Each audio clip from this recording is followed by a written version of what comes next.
The Deputy Mayor is on the line, Councillor Kylie Grzybek. Good morning. Thanks for being with us. Good morning, Mitchell. How are you? Good, thank you. How do you feel now at this point? Council goes into caretaker mode in about 2.5 hours. So you've had 3 years of council and it's all come down to this moment. Yeah, it has. And look, I think the council can be very proud of itself. I think we've done personally, I think the council's done an amazing job over the past 3 years. And I could talk about that all day. Well, what jumps out at you when you look back over the last 3 years? What do you think council's best achieved?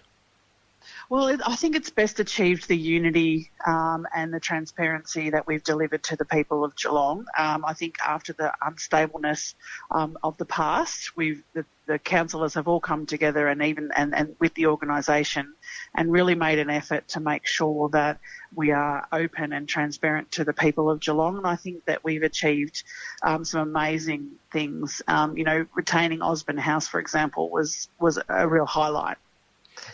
And in terms of the council's governance and some of the issues that were identified all those years ago when the council was sacked, I mean, you weren't a councillor at that time, but do you think council has improved from your experience looking from outside into that council and now being a councillor yourself? Do you think you've made improvements to the governments, the transparency, the planning and forward-looking that the state government wanted?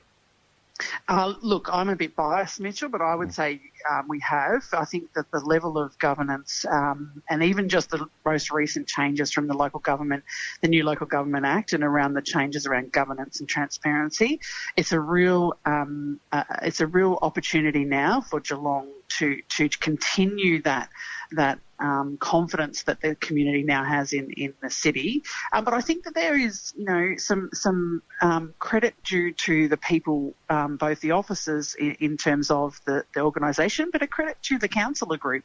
I think the councillor group, we have had debates and we have had, robust decision making.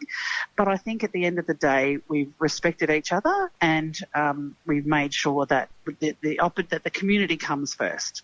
Now, Osborne House, you mentioned that just before, can you give us an update on what's going on with that? Because I know some commentators have said that the can has been kicked down the road a little bit. It was an election issue back in 2017 and we're now still talking about it in 2020. Yes, look, I think what we're at the point where we are now is that we're seeking expressions of interest around the redevelopment of the Osborne House and Stables. We're no longer talking about whether we sell it or whether we keep it. We're actually saying this is what we're doing and we want really solid ideas and options going forward so we could attract all types of levels of government investment and private partnerships. The principles that we have for this investment is that we obviously, number one, we retain it in public ownership. Number two, we want the use of the community groups to come back. We want to remain in the control of the city, and we want the total restoration of the building. And that obviously will take some time because that's a lot of money we're talking about. But look, we've committed, we've committed up to $10 million over the next 4 years towards the restoration of the project. And it's a beautiful home. It'll be really, really good that we've got community groups, but also maybe some private partnership in there as well. And exactly what form that will take will depend on the direction that the next council goes in. Is that right? Oh, most likely. I mean, there'll be many reports to come over the next form of council and they'll make decisions as they come forward. But I think the really important bit of it is it remains with the City of Greater Geelong, and so we can make sure that we include the community groups and we can have some mix in there of commercial and public use. Now, you had the last council meeting last night. It's unusual for the councillors to meet on a Monday, but I'm assuming that was to fit in before the midday cut-off today. And the Mayor a couple of weeks ago said the last council meetings would be quite busy because there's a lot of agenda items that people want to get through before the council goes into caretaker mode. Was that the case last night? Look, it was a big agenda, but there was a couple of items that were deferred. So we weren't too late, Mitchell. It was around 9 o'clock finish, so it wasn't too bad. And in terms of the big agenda items, what would people that are listening today be interested in terms of what was discussed? Sure. Look, one of the main ones was the next wave of our community and economic support packages in relation to COVID. So we approved another $4.18 million support package last night, taking the total value of the support that the council has put out to the community to about 16.9 million. Things like in extension of the rent waivers for community and sporting tenants through till March 2021. Also, in terms of, we're looking at some gender impact analysis for COVID.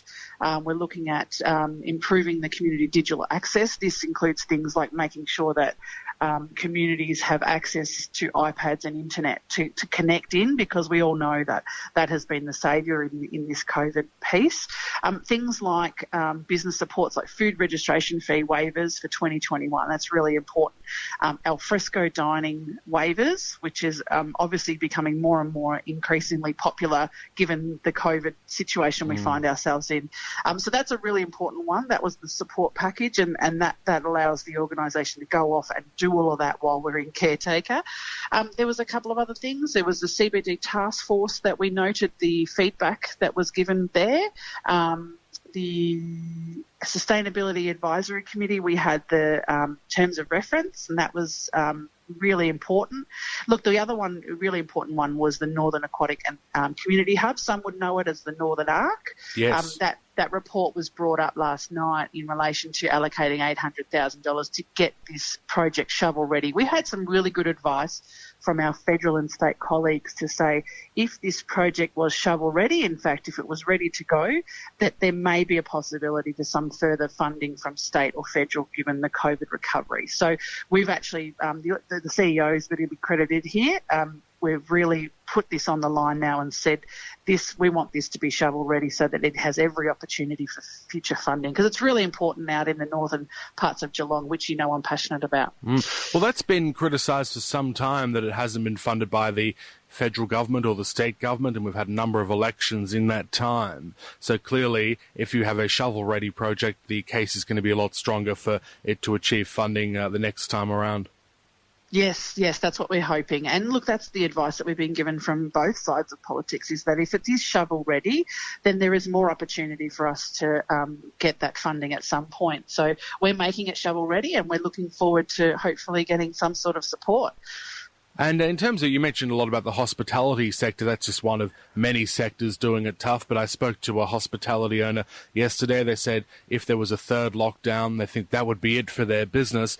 It's a really interesting push to move everyone outside and alfresco dining. And we spoke to John Aaron about this yesterday, that the government's very keen for activities to take place outside as much as possible. Do you think that idea will take off here in Geelong? In that little Mallup Street precinct, for example, will people sit outside? The climate here, it's pretty tough for some parts of the year, so I don't know how that's going to go. Yeah, look, I think given the weather we've had over the last week, it's a good idea, but there are some places around the region that really don't necessarily want it either. So we've got to get it right in the right place. That's the key here. Look, I love alfresco dining like the next person, and I think it's a really important, if that's the way that we can lessen our opportunity to get COVID, then sure, people should use those alfresco dinings. And as a council, we'll work with individual organisation and businesses, small businesses, to work out whether that's possible where they are. But I think, alfresco dining is really, it's a part of the Australian culture. We love to sit outside and, have something to eat. So I don't see why we wouldn't change that. And in terms of COVID reopenings of council services, where are we at with that? I believe some of the pools are coming back online. I think under the current restrictions, gymnasiums are still a no-go. That's right. Look, we've opened things like outdoor exercise equipment. We've opened the Wool Museum shop. The gallery's still closed, obviously. The golf courses are open. Equestrian centres are open. Skate parks and playgrounds, which is really important, that has been open. Kadinia Outdoor Pool has been amazing take-up out there. And last night, the part of the COVID package last night was to agree to open the Lara pool a month early. And so out here in Lara, we are very excited that pool will be open for use earlier than the normal daylight savings time. Things that are still closed are, for example, the Belmont Market. And I know people are really interested in markets, etc., but that is still remaining closed. Community centres, unfortunately, are still closed, and also, as you mentioned, the gyms, etc. So we will follow the state government regulations, and we will open things as we are allowed to open them. But I think we're on the right trajectory, Mitchell. I think we are looking at the light at the end of the tunnel. And libraries, how are we going with that? Libraries will be about that indoor gathering space, and so we'll obviously look to the state government for advice there, but let's hope we can start to open the libraries pretty soon. And the Spirit of Tasmania, just to finish off with, went into Corio Bay over the weekend, and it sounds like a lot of people were gathering on the foreshore there to see it come in and then watching it tie up at Corio Quay there. Oh, it was like Christmas, Mitch. It was sort of like when the Christmas tree gets rolled out, everybody comes out to see it. But look, we were very excited to see the Spirit of Tasmania yesterday. It was a big sight coming into that right besides the wood chips there at Geelong Port. It was very, very exciting, and there were a lot of people coming down to have a look. Look, this is going to be a 12-hectare site down there with the passenger terminal, the vehicle marshalling area, and security, etc. There's going to be 450,000 passengers a year, and we're really excited that increases tourism expenditure in our region, hopefully by about 170 million by about 2029. So this is going to also create construction jobs. And look, lots of other opportunities will come out of that for regional hospitality, agribusiness, logistical services. So it was an exciting time to see the Spirit in Geelong. We were talking to a candidate running for the borough of Queenscliff yesterday, and I spoke to them about the challenge they have there of trying to get people to stop as they go to and from the ferry. This ferry is much bigger and takes more vehicles than the Queenscliff Sorrento ferry.